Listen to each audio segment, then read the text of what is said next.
Well, I'm here with Al Frasch in this BNSF Railroad Empire. Al's got a double-deck N-scale layout here. Al, you want to tell me a little bit about your layout?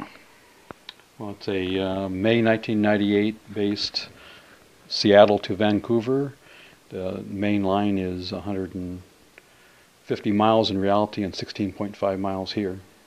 Double deck by way of a helix. All right, Al, what did you want to show me here? Well, originally when this was built, the layout came across here, and I have a yard up here which is supposed to handle traffic for 5 or 6 industries. Unfortunately, the yard wasn't nearly adequate.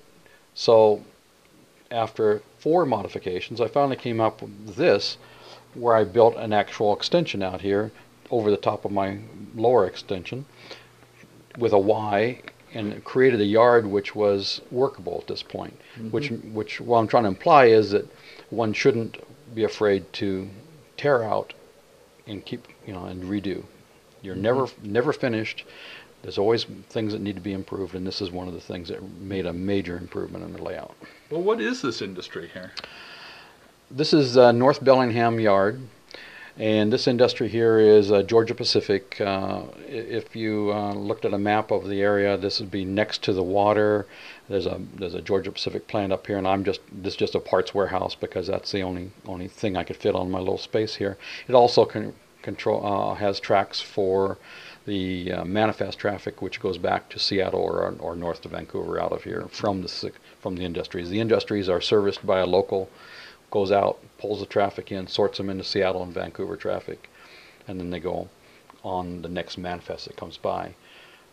On my layout, and this was actually a hint from Lee Nicholas out of Salt Lake City, a suggestion was not to have traffic, and especially in the late 90s, not have traffic from a on layout industry to another on layout industry. It's just too tough to control, and a run of 20 miles in this day and age doesn't exist anyway. So all my traffic comes out of Seattle or Vancouver or Spokane, comes to a location like this, goes to their industry. When the industry is unloaded or loaded, it then comes back to a sort location like this, and then back to Seattle or Vancouver.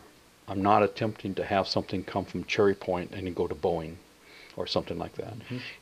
It makes the 4-cycle way bills much easier to work, and it's much more realistic than trying to have something go from point A to point B on the same layout.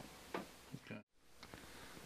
Al, when you're operating, you've got some special scenarios set up. You're using a piece of equipment from Boulder Creek Engineering that simulates a hot box detector.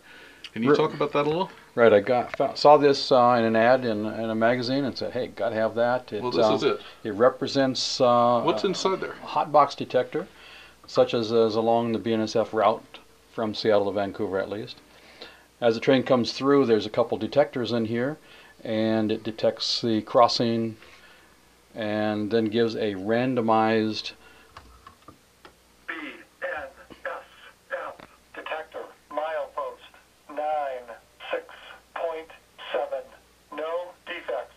Repeat. Oh, that's a relief. You've got no defects. And you can set the percentages of how many cars have to go by before you have a hot box dragging, etc., etc. And it's super easy to program. Then you can program what you want it to say, and it's really, really easy to program for that. So you can have it say, what, dragging equipment? No, those are just the random things that could happen. If it has an error, it will say, stop, train, you have dragging equipment at, and it might tell you north axle number 42 or that kind of thing. The nice thing about this is an operating session, it throws a little monkey wrench into it sometimes to slow things down, because in real railroads, whatever those are, sometimes things happen. Well, sometimes things happen. And again, all these can be adjusted to what probability they come out. They're not really finding a hot box, obviously. It's just a randomized thing. Good. Yeah.